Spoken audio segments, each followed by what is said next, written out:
Malachie, c'est facile, hein, c'est le dernier livre de l'Ancien Testament. Chapitre 3. On va juste prendre le dernier verset du chapitre 2, et ça va bien avec le chapitre 3.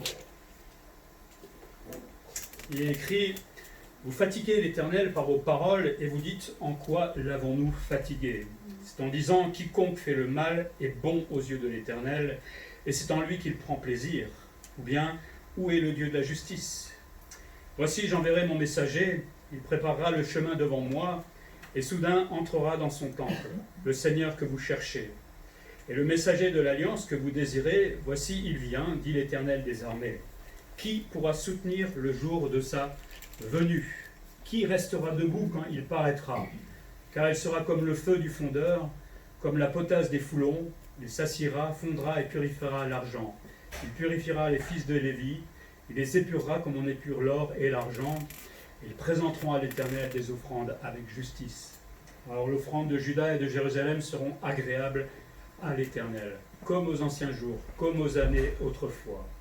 Je m'approcherai de vous pour le jugement et je me hâterai de témoigner contre les enchanteurs et les adultères, contre ceux qui jurent faussement, contre ceux qui retiennent le salaire du mercenaire, qui oppriment la veuve et l'orphelin, qui font tort à l'étranger et ne me craignent pas, dit l'Éternel des armées. Car je suis l'Éternel, je ne change pas, et vous, enfants de Jacob, vous n'avez pas été consumés. C'est bien de temps en temps de prendre un livre comme cela et de l'étudier un dimanche, parce que je ne pense pas que si vous le lisiez tout seul, vous arrivez à tout comprendre forcément, hein. Il faut quand même prendre le temps d'étudier. C'est pour ça que je m'amuse, entre guillemets, à de temps en temps aller dans les prophètes, les petits prophètes aussi, et c'est riche en fait en choses pour nous aujourd'hui, hein, mais il faut prendre le temps de l'étudier. On se souvient rapidement du contexte, hein. Retour de l'exil du peuple d'Israël, installation pas facile parce que la ville était détruite, le temple était détruit, donc on a essayé de reconstruire tout cela au fur et à mesure. Et un peu comme nous, hein, la routine, tout doucement, s'est réinstallée en Israël, à Jérusalem, etc. Et quand il y a la routine, qu'est-ce qui se passe? On se laisse tranquillement aller. Hein. C'est un peu notre train-train aujourd'hui, hein, métro, boulot, dodo. À l'époque, il n'y avait pas le métro. Mais c'est exactement la même chose aujourd'hui. Quand les choses sont routiniers, on a tendance à se laisser tranquillement porter et à se refroidir. Et de là, le Seigneur dénonce plutôt les sacrificateurs qui, eux, devaient être des modèles et qui, tout doucement, acceptaient n'importe quelle bête pour le sacrifice, se plaignaient après parce qu'ils n'avaient pas leur salaire, alors que c'était de leur faute. Puis Dieu accuse aussi le peuple de se laisser complètement aller, de ne plus aimer le prochain d'une certaine manière. Bref, on arrive à un stade où en fait Dieu dit, vous ne m'honorez plus, vous ne glorifiez plus le nom de l'Éternel. Et quand Dieu s'adresse comme ça au peuple, en fait, il faudrait s'arrêter net et se dire, oula, il se passe quelque chose qui n'est pas correct. Il faut tenir compte de ce que Dieu est en train de dire là. Et là, Dieu va continuer, parce que lui, il est déshonoré, et là, il dit maintenant, si vous continuez vraiment dans cette lignée-là, en n'honorant pas mon nom, il va y avoir un jugement. En plus, eux, ils ont déjà connu ça, puisqu'ils ont été exilés pendant 70 ans. Dieu les avait avertis plusieurs fois avec les prophètes, et plus d'une fois, attention, attention, le jugement va tomber, et les Juifs ont continué à vivre tranquillement, et puis déportation, 70 ans, avec Nebuchadnezzar, mais ils reviennent de cela, de la punition, mais on recommence à zéro, comme s'il n'y avait rien, comme s'il n'y avait pas eu des morts, comme si, voilà, ça nous rappelle nous, hein, on pêche, on demande pardon en pleurant, et le lendemain on recommence. J'exagère peut-être, mais c'est bien ça, hein. On a nos habitudes, hélas. Moi j'aime ce livre parce que ça nous donne des leçons à nous, hein. Et la leçon là, surtout dans le chapitre 3, c'est que si nous continuons à désobéir à Dieu, à un moment, gare aux conséquences. Hein. On a parlé du Dieu qui a créé l'univers, qui est immense, on le sait tout ça, mais nous on vit comme si, non, finalement il n'est pas si puissant, ou il nous aime, hein, comme on dit souvent, Dieu m'aime. Oui, mais Dieu m'aime, mais Dieu est saint aussi, et c'est ce qu'on va voir un petit peu au travers de ce texte-là. Verset 17, la raison du jugement. Le peuple fatigue Dieu. Je ne sais pas si vous imaginez un peu, hein, Dieu sur son trône, qui regarde ce peuple et qui dit « vous fatiguez ». C'est grave, quelque part, c'est grave. Hein. Heureusement que Dieu est patient, mais on a vu que sa patience est de courte durée. Et puis ce qui est terrible, c'est que quand Dieu leur dit « vous me fatiguez », le peuple lui répond « en quoi on te fatigue ?» C'est effronté, hein, c'est terrible. Ou alors ils ne pensent même pas, ils ne réfléchissent pas. Mais moi je me disais, mais encore une nouvelle question, hein, parce que chaque fois Dieu leur dit quelque chose, et puis ils répondent la même chose, en quoi nous avons fait, en quoi, etc. Mais est-ce que moi j'ai le droit de dire quelque chose, enfin de répondre à Dieu quand il me dit quelque chose? C'est qui a la vérité? C'est moi ou Dieu? C'est Dieu. Quand Dieu me dit quelque chose, je me tais normalement. Je n'ai pas à lui répondre, en tout cas pas en remettant en question ce qu'il vient de me dire. Hein, surtout quand il accuse de cette manière-là. Donc le peuple soit s'en fichait complètement de Dieu, soit se moquer littéralement de Dieu, soit était complètement inconscient. La routine peut conduire à ce genre d'inconscience. On n'a plus conscience que finalement on n'est plus en rapport avec Dieu. On continue à le servir, mais on est en décalage avec ce qu'il veut en fait. Et ça peut nous arriver aussi. C'est pour ça qu'il faut être des fois vigilant dans notre vie chrétienne. Malachie va démontrer dans ce texte, il y a d'autres prophètes évidemment, toute la patience de Dieu pour son peuple. On a la chance qu'il soit patient comme ça, le Seigneur, hein. Parce que s'il nous punissait chaque fois qu'on pêche, on ne serait pas très joli à voir, hein. Malgré toutes les infidélités, là on parle d'Israël dans le contexte, hein. Israël a péché depuis le jour où on l'a sorti de l'Égypte et n'a pas arrêté. Dieu a pardonné, repris, puni, etc. Mais là, des années après, malgré l'exil, le peuple n'a toujours rien compris. Rien du tout. On reprend toujours les mêmes habitudes. Et moi j'admire la patience de Dieu. Et un auteur écrivait, il disait, si Dieu existe, un certain Ingersoll, c'était un athée qui était connu à ce qui paraît à son époque, hein, il disait, si Dieu existe, qu'il me frappe dans 5 minutes. Soit quoi l'homme de Dieu avait répondu, ce monsieur croit qu'il peut épuiser la patience de Dieu en 5 minutes. Ingersoll donc invita ce pasteur à un débat en public, d'accord à une condition, j'amène 10 personnes dont l'évangile a transformé la vie, et vous m'amenez une personne dont l'athéisme a changé la vie. J'amène 10 couples dont le mariage a été sauvé par Christ, et vous amenez un couple sauvé par l'athéisme. Il a évidemment refusé. Mais est-ce qu'on peut épuiser la patience de Dieu en 5 minutes? Non, sauf si vraiment il a ses raisons. Mais c'est pas parce que Dieu est patient qu'il faut toujours tirer sur l'élastique non plus. Je parle même aux chrétiens là. À un moment, la patience de Dieu a des limites. C'est pas que Dieu on puisse le dépasser dans sa patience, c'est qu'à un moment, il faut qu'il fasse quelque chose pour nous redresser, pour nous reprendre, parce que sinon c'est nous qui allons faire complètement naufrage. Donc en fait, même quand il stoppe sa patience, c'est parce qu'il nous aime et parce qu'il faut qu'on réagisse à ce moment-là. Dieu n'a pas vraiment de limites, mais il met des limites pour nous éviter d'aller trop loin. Et Dieu accuse ce peuple et va un peu énoncer la raison de ce jugement. Le peuple dit que faire le mal, c'est bien, et Dieu y prend plaisir. C'est comme si j'allais voir Rémi et que j'allais lui dire, tiens Rémi, je vais aller voler l'argent de la caisse de l'église, Dieu agrée. Bon, j'espère que Rémi va réagir, déjà il me regarde bizarre. Mais à quel point ils étaient arrivés au point de dire que ce qui est mal est bien, et en plus de se sentir approuvé par Dieu. C'est une leçon pour nous. On peut faire beaucoup de choses dans notre vie chrétienne en croyant être agréé de Dieu, mais si on ne l'a pas dans la parole de Dieu, ou si on n'a pas une confirmation, eh bien on se trompe. C'est ce que je disais la semaine dernière, on peut bricoler notre Dieu à notre convenance, avec des lunettes, avec je ne sais pas quoi, comme on a envie, on se comprend. Mais donc eux ont bricolé leur propre Dieu, mais carrément différemment de ce qu'est Dieu. Ésaïe 5, 20 dit « Malheur à ceux qui appellent le mal bien et le bien mal, qui changent les ténèbres en lumière et la lumière en ténèbres, qui changent l'amertume en douceur et la douceur en amertume. » Des fois, en tant que chrétien, on aimerait bien changer les choses aussi. Parce que ça nous arrangerait de ne pas faire ci, de ne pas avoir de service, etc. Ça serait mieux pour nous, on aura un peu plus de temps, etc. Mais là, on commence à bricoler déjà le Seigneur, à bricoler notre Dieu, parce que ce n'est pas ce que le Seigneur veut. Et surtout là, dans le contexte, Dieu ne prend absolument pas plaisir dans ce que disent ces gens. Et en fait, on est arrivé à un point où ces hommes-là ne savaient plus du tout ce que Dieu voulait. Ils étaient devenus religieux, tout simplement. Parce qu'un religieux, c'est quelqu'un qui agit selon ses préceptes à lui, avec un petit peu de Bible, pour que ça soit un peu plus sain. Avec ses préceptes, et on devient religieux et on fait les choses tranquillement. Mais il faut revenir des fois à la parole et essayer d'aller voir et vérifier si Dieu dit bien ceci ou cela, pour être sûr. Et là encore, le peuple dit, après avoir dit on fait le mal, c'est le bien, là il dit où est le Dieu de la justice? Là les commentateurs sont un peu, pas tous d'accord, mais alors soit certains pensent que c'est des gens qui sont sceptiques, qui voudraient dire un peu à Dieu, on l'avait dit je crois il y a 2 semaines, ouais Dieu tu existes, mais regarde les décombres de cette ville, etc. Qu'est-ce que tu fais? Tu démontres pas que tu es là en fait quelque part. On pourrait penser à des sceptiques. D'autres le diraient peut-être par sarcasme, ils attendent sa venue, mais comme ils ne voient pas Jésus, le Messie venir, donc à un moment ils se disent, est-ce que c'est réel tout cela? Ça peut nous arriver à nous aussi de se dire, mais Jésus, hein, Paul, lui, il voulait que Jésus vienne tout de suite, il est mort, hélas. Nous, on se pose aussi la question, ça fait plus de 2000 ans. Quand est-ce que Jésus va venir? C'est parce qu'il est patient qu'il tarde, nous dit Pierre. Ou alors d'autres pensent que c'était un reste fidèle du peuple qui désirait vraiment le Messie. Personnellement, vu le contexte, je pense plus au sarcasme, aux sceptiques, enfin à des gens qui finalement disaient oui, Dieu est justice, mais bon, on s'en fiche complètement puisqu'on fait notre propre justice à nous. J'essaie de toujours tirer des leçons pour nous aujourd'hui, hein, parce qu'on n'est pas dans le contexte, mais nous-mêmes on peut fatiguer Dieu. Hein. J'espère qu'on ne l'a pas fait, mais quand on pêche régulièrement, quand on ne s'arrête pas dans ce domaine-là, quand on ignore le service, c'est la rentrée. Normalement, on a chacun un don, on a chacun quelque chose à faire dans l'Église. L'ignorer, c'est commencer à fatiguer le Seigneur. Cherchez, priez, trouvez votre place dans l'Église, venez me voir si vous avez besoin d'aide. On peut prier ensemble même pour cela, mais j'aimerais bien que cette année, on puisse tout doucement se mettre au travail, chacun avec le don que le Seigneur lui a donné.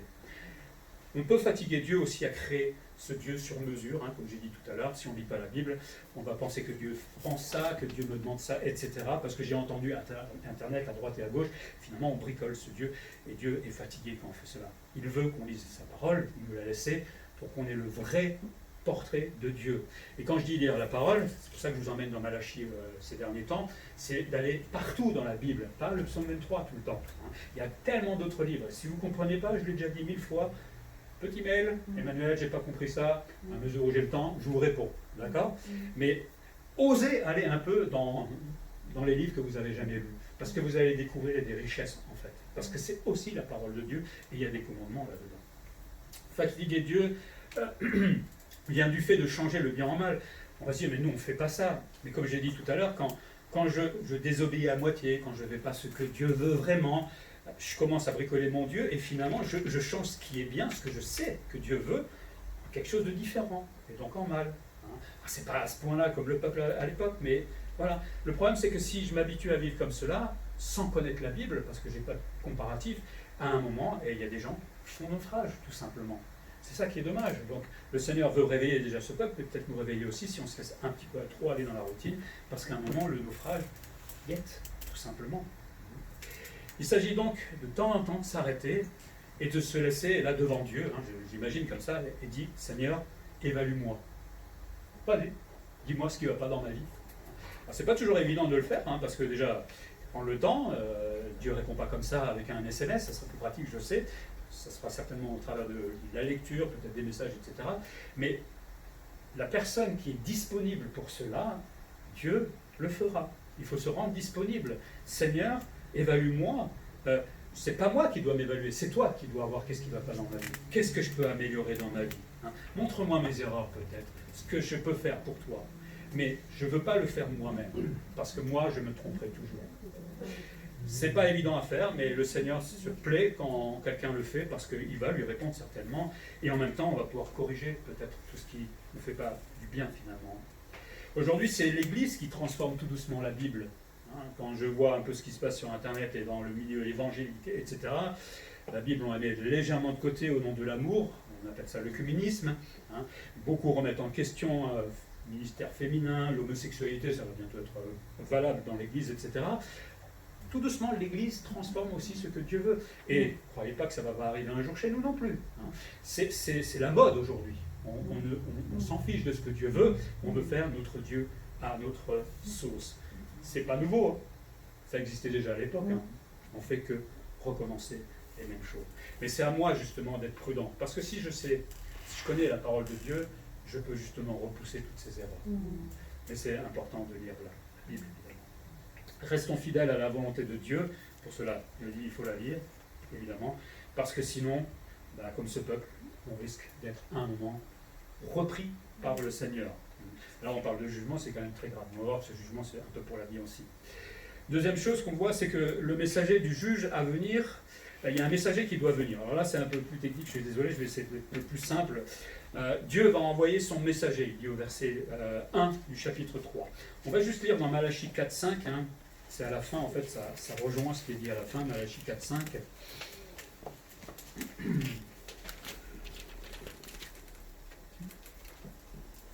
Voici, je vous enverrai Élie, le prophète, avant que le jour de l'Éternel arrive, ce jour grand et redoutable. Il ramènera le cœur des pères à leurs enfants et le cœur des enfants à leur peur, de peur que je ne vienne frapper le pays d'interdit. La grande question, c'est de savoir qui est ce messager, en fait. Alors là, il y a beaucoup de discussions. Déjà, il y a un jeu de mots dans l'hébreu Malachi, vous vous souvenez, ça veut dire messager. Donc le messager dit que le messager va venir, qui va être envoyé par Dieu.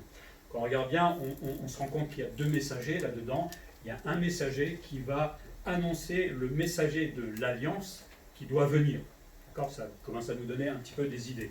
Alors le terme messager de l'Alliance, c'est un apax, je ne sais pas si vous savez ce que c'est un apax, c'est utilisé qu'une seule fois en fait, dans le Nouveau ou l'Ancien Testament. C'est l'expression utilisée une seule fois. Donc c'est très difficile de faire une étude du mot. En tout cas, un messager va préparer l'entrée du second messager, tout simplement.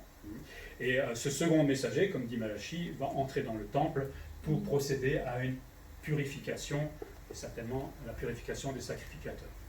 Alors certains pensent que cet Élie, dont on a parlé tout à l'heure, serait Jean-Baptiste. Ça colle bien. Il y a quelques pistes. Par exemple, l'ange dit à Zacharie, le papa de Jean-Baptiste, qu'il marchera devant Dieu avec l'esprit d'Élie. Ça colle. Donc Jean-Baptiste serait l'Élie, puisque l'ange lui aurait dit quelque part qu'il avait l'esprit d'Élie. Ésaïe 43 dit, une voix crie, préparez au désert le chemin de l'Éternel, aplanissez dans les lieux arides une route pour notre Dieu. Jésus, quand on va l'interroger sur Jean-Baptiste, va reprendre cette même expression en parlant de Jean-Baptiste. Donc ça nous donne l'impression que cet Élie qui était là serait, enfin le premier messager serait Élie qui annoncerait, c'est bien, Jésus qui serait le messager de l'Alliance. Jésus lui-même va faire des déclarations dans Marc 9, 11 à 13. Les disciples lui posèrent cette question, pourquoi les scribes disent-ils qu'il faut qu'Élie vienne premièrement ? Donc, ils connaissaient la parole. Il leur répondit, il viendra premièrement et rétablira toutes choses. Et pourquoi est-il écrit du Fils de l'homme qui doit souffrir beaucoup et être méprisé ? Mais je vous dis qu'Élie est venu et qu'ils l'ont traité comme ils ont voulu, selon qu'il est écrit de lui. Donc Jésus dit qu'il est venu et qu'il va rétablir toutes choses. Alors, est-ce que c'est Jean-Baptiste qui est venu pour annoncer l'autre messager qui va rétablir toutes choses, mais ça sera certainement au millénium, difficile à savoir et d'être sûr. En tout cas, il dit qu'il est déjà venu, mais le peuple n'a pas reconnu. Dans Matthieu 17, 12, et je vous dis qu'Élie est déjà venu et qu'ils ne l'ont pas reconnu. Donc ils ne s'identifient pas là, Jésus en Élie. Et qu'ils ne l'ont pas traité comme ils l'ont voulu. Donc ils pensaient certainement à Jean-Baptiste. Mais le problème, parce qu'il y a un problème, c'est que Jean-Baptiste lui-même va dire dans Jean 1, 21, et lui demandèrent, quoi donc, es-tu Élie ? Et il leur dit, je ne le suis point. Es-tu le prophète ? Et il répondit, non. Tout nous porte à croire que cet Élie était Jean-Baptiste, mais Jean-Baptiste lui-même lui dit, c'est pas moi. C'est compliqué des fois. Alors, ça va, vous me suivez ? C'est pour vous réveiller un peu. Je sais. Soit, d'autres pensent que c'est la double venue de Jésus. Jésus est venu incarné et Jésus va revenir à son retour. La première venue de Jésus, Jésus serait le messager de l'Alliance, qu'il faut différencier donc de ce premier messager qui était Jean-Baptiste. Vous connaissez la chronologie. Jean-Baptiste a commencé son ministère, 6 mois après Jésus a commencé son ministère, donc Jean-Baptiste a annoncé le ministère de Jésus. Jésus lui a préparé, il prépare, dans Malachi il est dit, il prépare le chemin devant moi. Alors, le premier messager prépare le chemin devant moi. Le moi, évidemment, c'est Dieu qui est incarné, donc en Jésus-Christ. Donc on serait plus là pour Jean-Baptiste en premier et Jésus-Christ en second. Le messager, donc Jean-Baptiste, prépare donc l'entrée du messager de l'Alliance qui va entrer dans le temple. À un moment, vous vous souvenez, Jésus est entré dans le temple avec un fouet, vous vous souvenez, parce qu'il n'y avait que 2 voleurs, que des vendeurs, et finalement, c'est comme à l'époque de Malachi, le temple était complètement souillé. Et Jésus est venu pour entrer dans le temple, présenté par Jean-Baptiste, il est entré dans le temple et a purifié le temple comme il a pu à ce moment-là, parce que je pense qu'ils ont tout recommencé après. Et puis il ira jusqu'à Golgotha pour juger le péché, Satan, et offrir la grâce que nous connaissons. Au chapitre 3, verset 1, juste, quand on relit, je vais le relire. « Voici j'enverrai mon messager, il préparera le chemin devant moi, et soudain entrera dans son temple le Seigneur que vous cherchez. » Il y a une ironie là, c'est pour ceux qui aiment la théologie. Il y a une forme d'ironie de la part de Malachi, parce qu'il dit à ce peuple qui refuse de suivre Dieu que vous le cherchez. En fait, le peuple faisait semblant de chercher Dieu. Et finalement, parce qu'on sait qu'Israël va crucifier, enfin les Juifs vont crucifier Jésus-Christ, donc vous cherchez le Seigneur qui va rentrer dans le temple, mais finalement vous allez le crucifier. C'est un peu la même chose que vous êtes en train de faire en ce moment. Vous dites chercher Dieu, mais finalement vous ne le cherchez pas. Et vous irez même plus loin puisque vous allez le crucifier bien plus tard. Ironie. Je ferme la parenthèse, ceux qui ont compris. Puis ça c'était la première venue de Jésus, puis la seconde venue de Jésus. Alors pour ceux qui étaient là en eschatologie, pour le vendredi soir, vous savez que Jésus va revenir, il y aura cette fameuse bataille d'Armageddon, tous les peuples vont se liguer contre Jésus, et Jésus va être victorieux, une fois qu'il aura jugé et Israël et jugé les nations, et le millénium commencera, c'est 1000 ans de règne de Jésus-Christ sur la terre. Il n'y aura plus de président comme aujourd'hui, alors peut-être, mais ils sont sous ses ordres en tout cas. Jésus sera sur son trône à Jérusalem.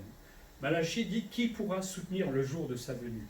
Parce que quand Jésus va revenir avec ses anges, avec ses saints, il est dit aussi, pour cette fameuse bataille, parce que c'est l'Antichrist qui aura ligué toutes les nations pour attaquer Jésus-Christ à Jérusalem, mais Jésus va venir avec sa toute puissance.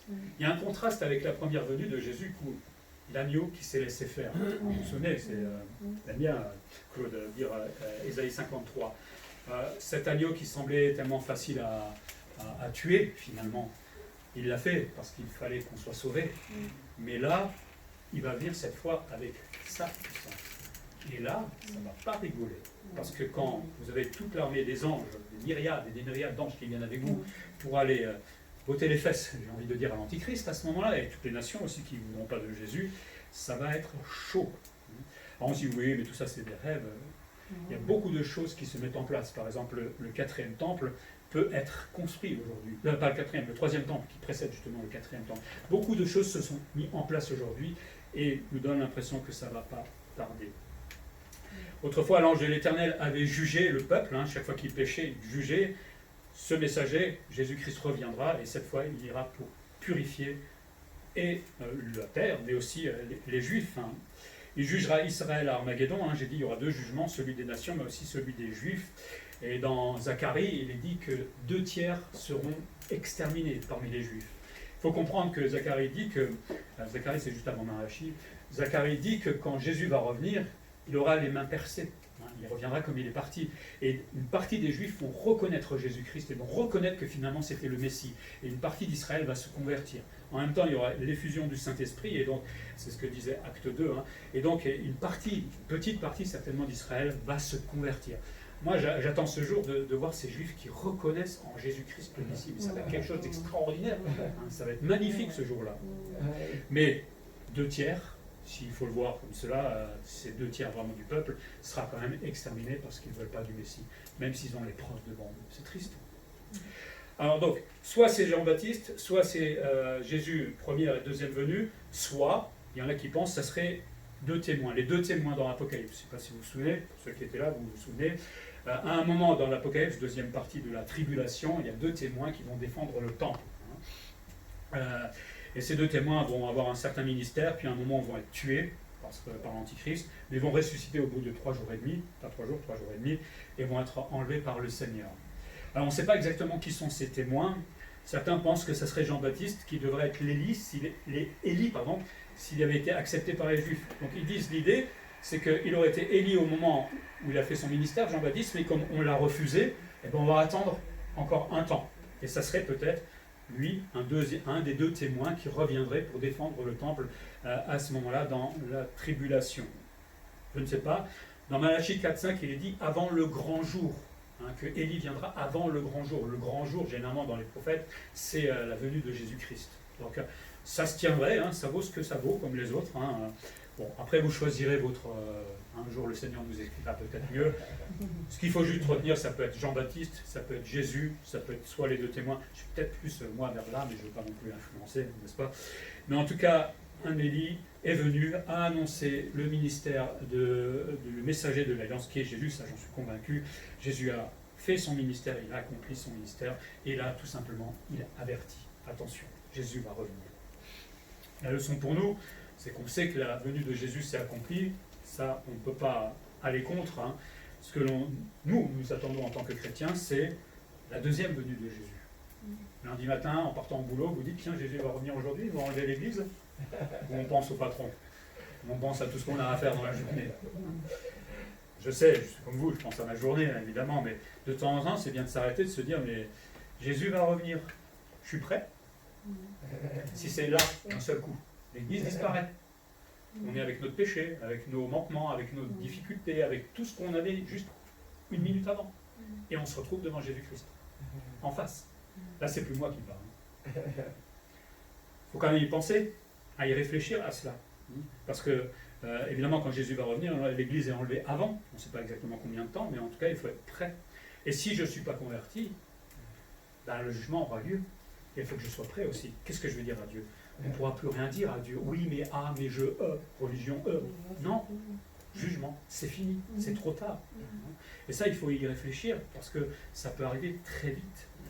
Et quand on sait combien ce jugement va être terrible, terrifiant pour l'humanité, et lisez l'Apocalypse, hein, c'est déjà 7 ans de terrible misère, hein, le corona à côté, une blague. L'humanité va avoir peur à ce moment-là, parce que là, il y a des étoiles qui vont tomber sur la terre, l'eau va être transformée, c'est une horreur ce qui va arriver. Tout ça, ça a été prophétisé dans la Bible, comme la prophétie concernant Jésus. Jésus est venu, donc ça s'est réalisé. Ce qui est à venir va se réaliser un jour. Nous, on est chrétiens, peut-être pas tous ici ce matin, mais en tant que chrétiens, nous sommes appelés ambassadeurs. Pour une fois qu'on a des titres, profitons-en. Ambassadeurs de Christ, messagers de la réconciliation. On est là pour témoigner que toutes ces choses un jour vont arriver et qu'avant que ça arrive, vous pouvez être réconciliés avec Dieu, en Jésus-Christ. À nous de l'annoncer.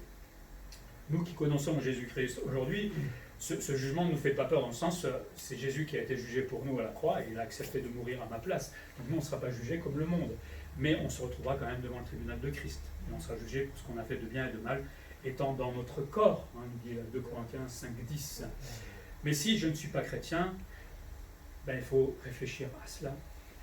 Dieu nous demande simplement d'accepter notre état de pécheur. Et personne dans cette salle ne peut pas dire qu'il n'a jamais eu une mauvaise pensée. Si j'ai eu une mauvaise pensée, j'ai péché devant Dieu. Et je dois le considérer comme tel. Mais ce que Dieu demande, ce n'est pas simplement de rester là dans cette pensée.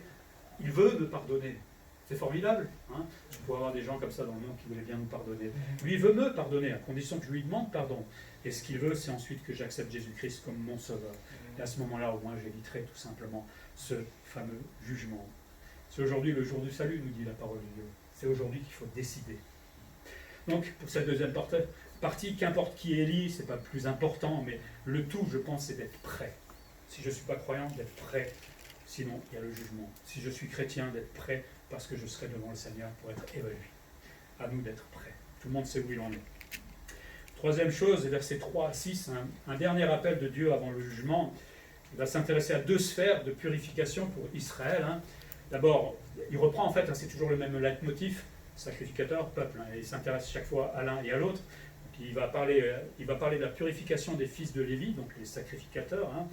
Ce sont tous ces sacrificateurs dont on a parlé au début qui faisaient n'importe quoi, qui apportaient des bêtes souillées, qui ne faisaient pas correctement les sacrifices. Je l'avais déjà dit, mais en fait, de ces sacrifices, eux tiraient leur nourriture, mais eux, comme ils acceptaient des bêtes malades, ne pouvaient pas tirer leur nourriture. Donc ils râlaient après Dieu, mais Dieu leur dit, c'est votre faute, c'est vous qui faites n'importe quoi. S'ils avaient une bête qui était en bon état, comme Dieu le demandait, ils auraient pu récupérer la poitrine, je crois que je me souviens bien, et l'épaule, pour s'en nourrir. Donc, en faisant mal leur service, ils se plaignaient en plus après Dieu de ne pas avoir leur nourriture.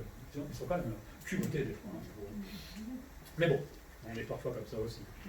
Mais cette purification aura pour objectif de recommencer à offrir des offrandes avec justice, comme dit Malachie, comme Dieu les agrée. C'est un peu, pour nous, la leçon que j'ai envie de dire, je viens d'y penser là, c'est que le Seigneur attend de nous aussi une façon de nous offrir à lui. Une fois, on essaie de s'offrir avec nos pensées, avec nos commandements à nous, mais ce qu'il veut, c'est qu'on s'offre comme lui le demande, et avec justice, pour être agréé de la part de Dieu. C'est chouette quand on est agréé de la part de Dieu, non? Quand Dieu dit « fidèle et bon serviteur ». C'est beau.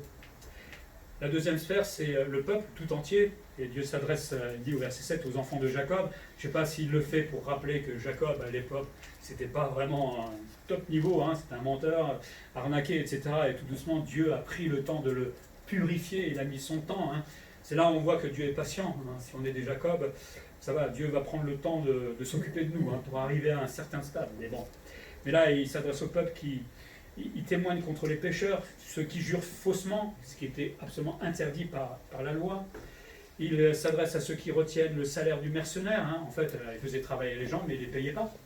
Hein. Rentrez chez vous, les ouvriers, vous avez bossé, mais non, vous n'avez pas de salaire. C'est triste, hein. C'est loin de la loi aussi. Hein. Ceux qui opprimaient la veuve et l'orphelin, il faut savoir que dans la loi à l'époque, hein, mosaïque, la veuve, l'orphelin et l'étranger étaient absolument protégés par la loi. Vous ne pouvez pas l'embêter. Hein. Mais eux, faisaient n'importe quoi avec eux, n'obéissaient pas à la loi. Ils faisaient du tort aussi à l'étranger, et on traitait injustement les étrangers, alors que la loi, justement, je l'ai dit, voulait qu'on traite bien l'étranger. Le racisme, ça n'existait pas à l'époque dans la loi, c'était interdit. Je ne sais pas si on pouvait parler de ce terme à l'époque, mais on devait bien traiter tout le monde finalement. Aime ton prochain comme toi-même, c'est pas Jésus qui lui a appris, hein. C'était déjà dans la loi d'une certaine manière. Et dans les choses absolument pratiques, si on pouvait des fois rétablir des choses comme ça, ce serait bien. Pas être sous la loi, je préfère la grâce, mais s'aimer comme cela les uns les autres, ça serait bien. Alors ça s'est jamais fait à 100%, hein. On connaît l'histoire d'Israël. Donc voilà, 2 sphères de purification qui va se faire, et verset 6, il donne la raison de cette purification, de ce jugement. Dieu juge à cause de sa personne. Il dit, moi, je ne change pas. Hein, verset 6. Dans Psaume 89, 35, il est dit, je ne violerai point mon alliance et je ne changerai pas ce qui est sorti de mes lèvres. Il est en train de se présenter devant un peuple qui change complètement d'attitude, de pensée, etc. Moi, je ne change pas. Moi, le Dieu d'amour, moi, le Dieu de sainteté, je ne change pas. Et parce que je suis saint, je dois vous purifier. Quelqu'un écrivait en parlant de l'exigence de sainteté de Dieu. C'est John Stott, hein, pour ceux qui ont lu le livre La Croix. Je sais que François l'a lu, il a bien aimé comme moi, mais si vous avez l'occasion de le lire, ce livre, lisez-le une fois. C'est un gros pavé, mais c'est excellent. Il dit, si nous parlions moins de l'amour de Dieu et davantage de sa sainteté, davantage de son jugement, nous aurions beaucoup plus à dire quand nous devrions parler de son amour. Le problème de l'expiation ne se poserait pas si Dieu n'était pas saint. C'est la sainteté de l'amour de Dieu qui rend nécessaire l'œuvre de l'expiation accomplie à la croix. Cette vision du saint amour de Dieu nous préservera de toutes ces caricatures.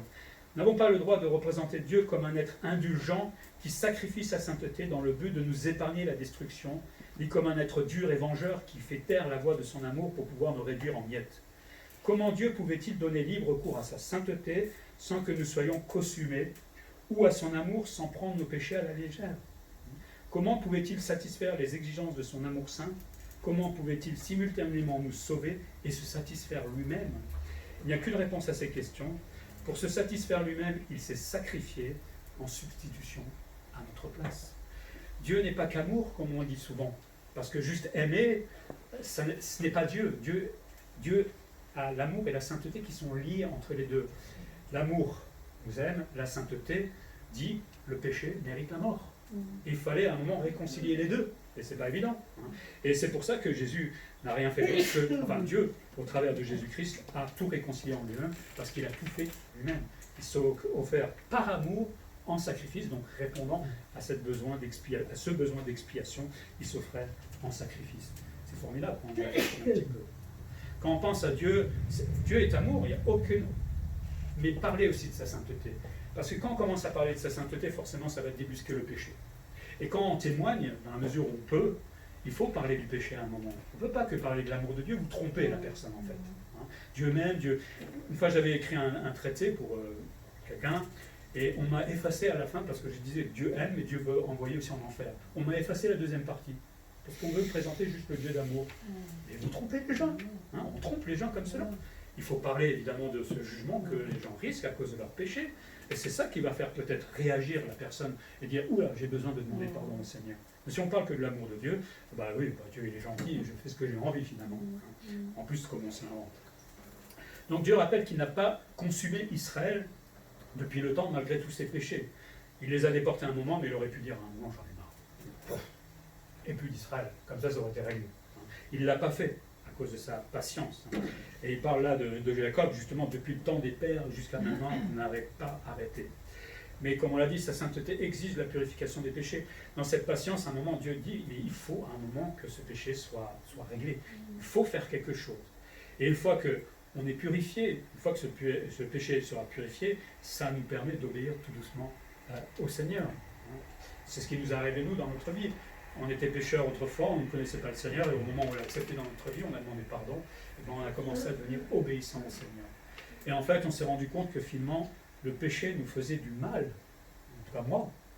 On aimait le péché avant, mais une fois qu'on devient chrétien, on se rend compte que le péché, ça fait mal. Moi, j'aimais voler, j'étais fier de voler, mais je ne me rendais pas compte de ma culpabilité après.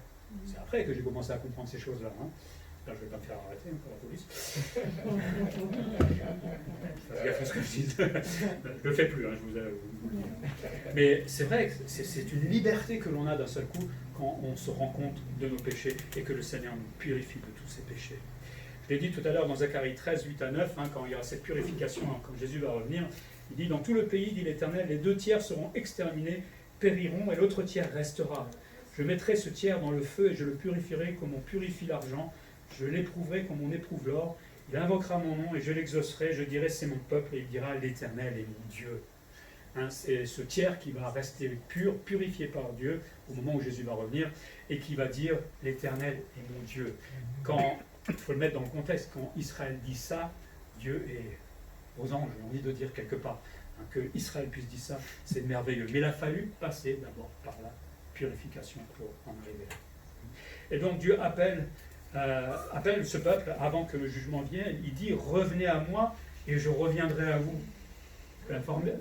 On a atteint la limite de la patience de Dieu. Dieu pourrait juger parce qu'il a le droit. Mais il dit encore revenez à moi s'il vous plaît et je reviendrai à vous.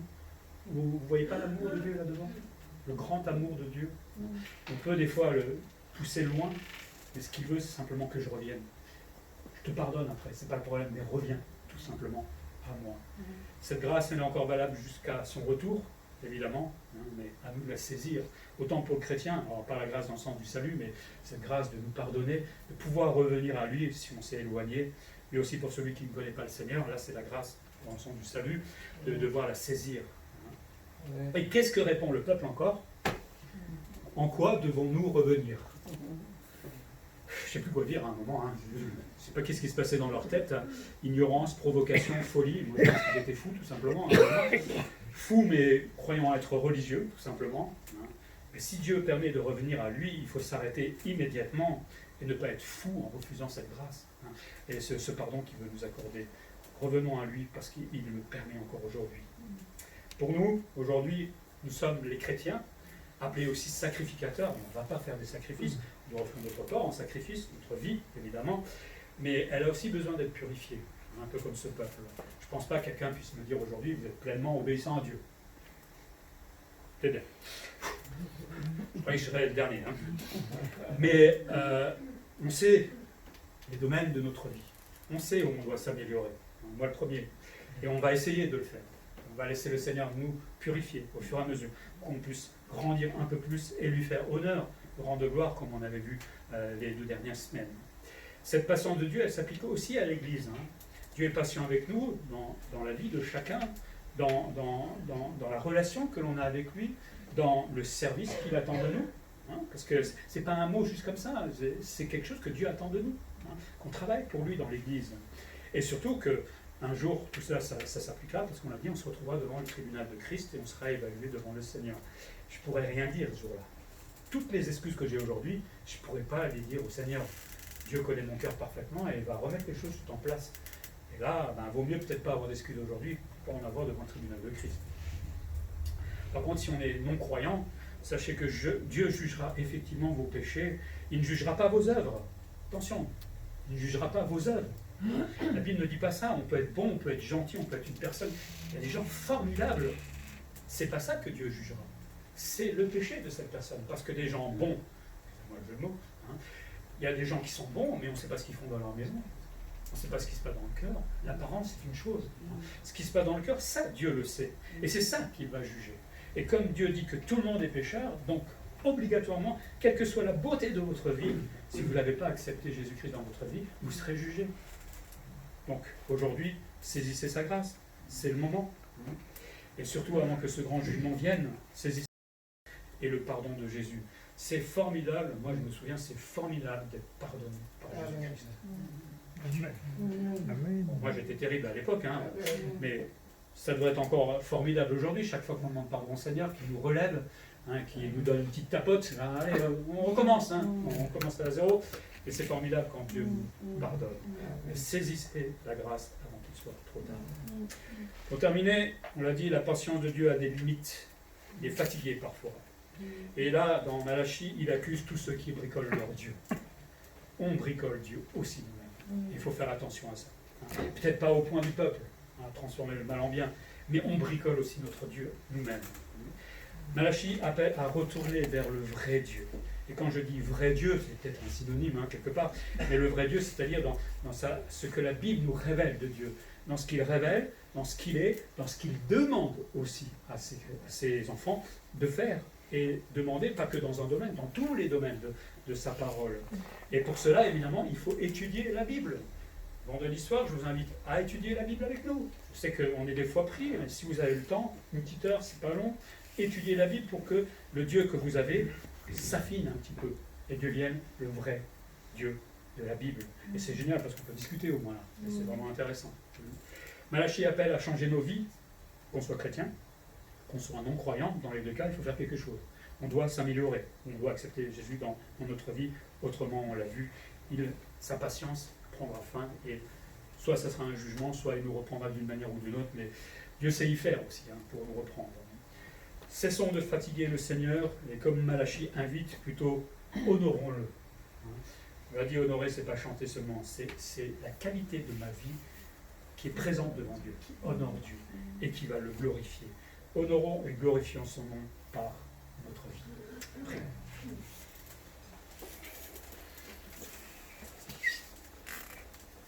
Seigneur, merci pour ta parole qui est la vérité et qui nous reprend, qui nous rappelle que tu es un Dieu plein d'amour, un Dieu 3 fois saint aussi, qui ne peut pas laisser le péché impuni, mais qui malgré tout démontre une patience éternelle, j'ai envie de dire, mais qui prend fin quand même à un moment, non pas parce que tu le veux, mais parce qu'il faut réagir à un moment, et comme avec ce peuple d'Israël, à un moment tu sais très bien qu'un jugement va avoir lieu. Seigneur, pour ton Église, c'est à peu près valable aujourd'hui. Je sais qu'on peut te fatiguer parfois, et pardon Seigneur, si on ne fait pas toujours ce que tu veux, apprends-nous à t'obéir, apprends-nous à te servir mieux, apprends-nous à mieux connaître ta parole, pour mieux te connaître toi, et savoir quoi faire dans telle ou telle situation, et aussi dans l'Église. Je prie aussi pour ceux qui ne te connaissent pas aujourd'hui dans ce monde et qui vivent tranquillement sans se rendre compte qu'un jour tu les jugeras et que ça sera absolument terrifiant. Donne-nous d'être ces témoins qui puissent annoncer la réconciliation et pourquoi pas cette semaine, Seigneur, mais quelqu'un devant nous pour qu'on puisse lui témoigner de ton amour, de ta grâce, Seigneur, pour lui. Voilà, Seigneur, reprends-nous ce matin. J'ai envie de dire, on se présente à toi et voilà, fais ce que tu veux avec notre vie. En Jésus-Christ. Amen. Amen.